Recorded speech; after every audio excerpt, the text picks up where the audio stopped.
ନିହମିଆ ଅଧ୍ୟାୟ 11।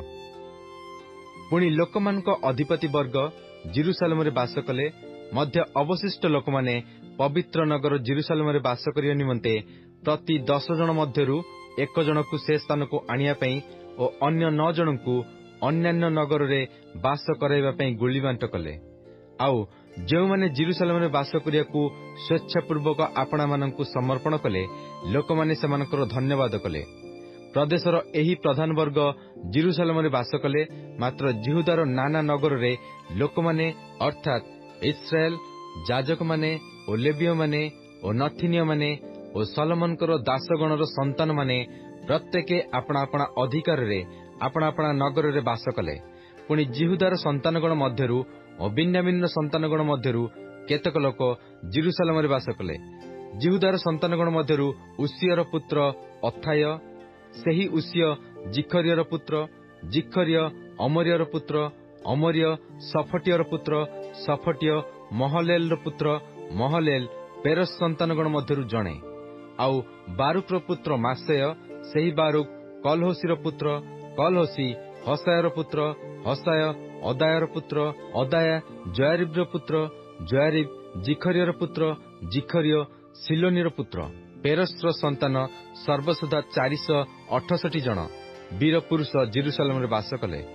ବିନ୍ୟାମିନର ସନ୍ତାନଗଣ ଯଥା ମସୁଲମର ପୁତ୍ର ସଲୁ, ସେହି ମସୁଲମ ଜୋଏଦର ପୁତ୍ର, ଜୋଏଦ ପଦାୟର ପୁତ୍ର, ପଦାୟ କୋଲାୟର ପୁତ୍ର, କୋଲାୟ ମାସେୟର ପୁତ୍ର, ମାସେୟ ଇଥିଏଲର ପୁତ୍ର, ଇଥିଏଲ ଜିସାହର ପୁତ୍ର। ପୁଣି ତାହା ଛଡ଼ା ଗଦୟ, ସଲୟ ଆଦି 928 ଜଣ। ଆଉ ଶିଖ୍ରିର ପୁତ୍ର ଜୋଏଲ ସେମାନଙ୍କର ଅଧ୍ୟକ୍ଷ ଥିଲା ଓ ହସନୟର ପୁତ୍ର ଜିହୁଦା ନଗରର ଦ୍ୱିତୀୟ କର୍ତ୍ତା ଥିଲା।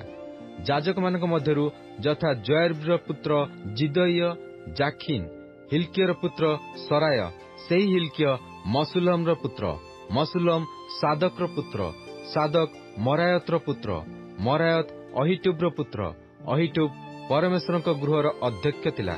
ଗୃହର କର୍ମକାରୀ ସେମାନଙ୍କର ଭ୍ରାତୃଗଣ 822 ଜଣ ଥିଲେ।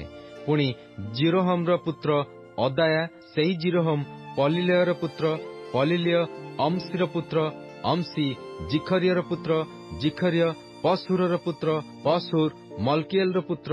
ପୁଣି ଅଦାୟର ଭ୍ରାତୃଗଣ 242 ଜଣ ପିତୃବଂଶ ପ୍ରଧାନ ଥିଲେ। ଅସ୍ରେଲର ପୁତ୍ର ଅମସୟ, ସେହି ଅସ୍ରେଲ ଅହସୟର ପୁତ୍ର, ସେହି ଅହସୟ ମସିଲେମତର ପୁତ୍ର, ମସିଲେମତ ଇମେରର ପୁତ୍ର।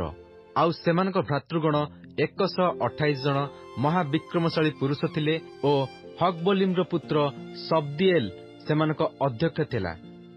ଲେବୀୟମାନଙ୍କ ମଧ୍ୟରୁ ଯଥା ହସୁବ୍ର ପୁତ୍ର ସମୟ, ସେହି ହସୁବ ଅସ୍ରିକାମର ପୁତ୍ର, ଅସ୍ରିକାମ ହସବିୟର ପୁତ୍ର, ହସବିୟ ବୁନିର ପୁତ୍ର।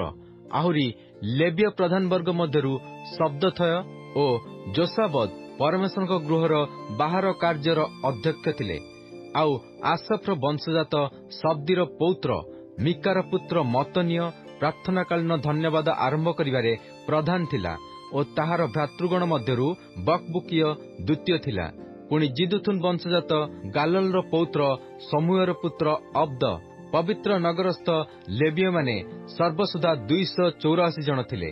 ଆହୁରି ଦ୍ୱାରପାଳ, ଅକ୍କୁବ, ଟଲମୋନ ଓ ନଗର ଦ୍ୱାର ସମୂହରେ ପ୍ରହରୀ କର୍ମକାରୀ ସେମାନଙ୍କର ଭ୍ରାତୃଗଣ 172 ଜଣ ଥିଲେ। ପୁଣି ଇସ୍ରାଏଲର ଯାଜକମାନଙ୍କର, ଲେବୀୟମାନଙ୍କ ଅବଶିଷ୍ଟ ଲୋକମାନେ ଜିହୁଦାର ସମସ୍ତ ନଗରରେ ପ୍ରତ୍ୟେକେ ଆପଣା ଆପଣା ଅଧିକାରରେ ରହିଲେ। ନଥିନୀୟ ଲୋକମାନେ ଓଫଲରେ ବାସ କଲେ। ଆଉ ସିହ ଓ ଗିସ୍ପ ନଥିନୀୟମାନଙ୍କର ଅଧ୍ୟକ୍ଷ ଥିଲେ। ଆସଫ ବଂଶୀୟ ଗାୟକମାନଙ୍କ ମଧ୍ୟରୁ ମିକାର ବୃଦ୍ଧ ପ୍ରପୌତ୍ର, ମତନୀୟର ପ୍ରପୌତ୍ର, ହସବିୟର ପୌତ୍ର, ବାନିର ପୁତ୍ର ଉସି ଜେରୁସାଲେମରେ ଲେବୀୟମାନଙ୍କର ଅଧ୍ୟକ୍ଷ ଥିଲା। ସେ ମଧ୍ୟ ପରମେଶ୍ୱରଙ୍କ ଗୃହ କାର୍ଯ୍ୟର ତତ୍ତ୍ୱାବଧାରଣ କଲା, କାରଣ ସେମାନଙ୍କ ବିଷୟରେ ରାଜାଙ୍କର ଆଜ୍ଞା ଥିଲା ଓ ପ୍ରତିଦିନର ପ୍ରୟୋଜନ ଅନୁସାରେ ଗାୟକମାନଙ୍କୁ ନିରୂପିତ ପଡ଼ି ଦିଆଗଲା। ଆଉ ଜିହୁଦାର ପୁତ୍ର ସେରହର ବଂଶଜାତ ମସେସବେଲର ପୁତ୍ର ପଥାହିୟ ଲୋକମାନଙ୍କ ସମସ୍ତ କାର୍ଯ୍ୟ ବିଷୟରେ ରାଜାଙ୍କ ନିକଟରେ ଥିଲା। ପୁଣି ଜିହୁଦାର ସନ୍ତାନଗଣ ମଧ୍ୟରୁ କେତେକ ନାନା ଗ୍ରାମ ଓ ତହିଁର କ୍ଷେତ୍ରରେ ଅର୍ଥାତ୍ କିରିୟତ ଅର୍ବ ଓ ତହିଁର ଉପନଗରରେ, ଦିବୋନ ଓ ଓ ତହିର ଉପନଗରରେ, ଜିକବସେଲ ଓ ତହିର ଗ୍ରାମରେ, ଆଉ ଜେସୁଏରେ, ମୋଲାଦାରେ ଓ ବୈତ ପେଲେଟରେ, ଆଉ ହତ୍ସର ସୁଏଲରେ, ବେର୍ସେବା ଓ ତହିର ଉପନଗରରେ, ଆଉ ସିକ୍ଲଗରେ, ମକୋନା ଓ ତହିର ଉପନଗରରେ, ଆଉ ଅଇନରିମୋନରେ, ସରାୟରେ ଓ ଜର୍ମୁତରେ, ସାନହୋ, ଅଦୁଲମ ଓ ତହିର ଗ୍ରାମରେ, ଲାଖିସ୍ ଓ ତହିର କ୍ଷେତ୍ରରେ, ଅସେକା ଓ ତହିର ଉପନଗରରେ ବାସ କଲେ। ଏହି ରୂପେ ସେମାନେ ବେର୍ସେବାଠାରୁ ହିନମ ଉପତ୍ୟକା ପର୍ଯ୍ୟନ୍ତ ଛାଉଣି କଲେ। ବିନ୍ୟାମିନ୍ ସନ୍ତାନଗଣ ମଧ୍ୟ ଗେବାଠାରୁ ଆଗକୁ ମିକ୍ମସ୍ ଓ ଅୟାରେ, ବୈଥେଲ ଓ ତହିର ଉପନଗରରେ, ଅନାଥୋତ, ନୋବୋ ଓ ଅନନିଆରେ, ହାତସୋର, ରାମା, ଗିତଇମ୍ରେ, ହାଦିଦ, ସବୋଇମ୍, ନବଲାଟରେ, ଲୋଦୋ ଓ ଓନୋ ଶିଳ୍ପକାରମାନଙ୍କ ଉପତ୍ୟକାରେ ବାସ କଲେ। ଆଉ ଜିହୁଦା ସମ୍ପର୍କୀୟ ନାନା ପାଳିଭୁକ୍ତ କେତେକ ଲେବୀୟ ଲୋକ ବିନ୍ୟାମିନ୍ ସହିତ ସଂଯୁକ୍ତ ହେଲେ।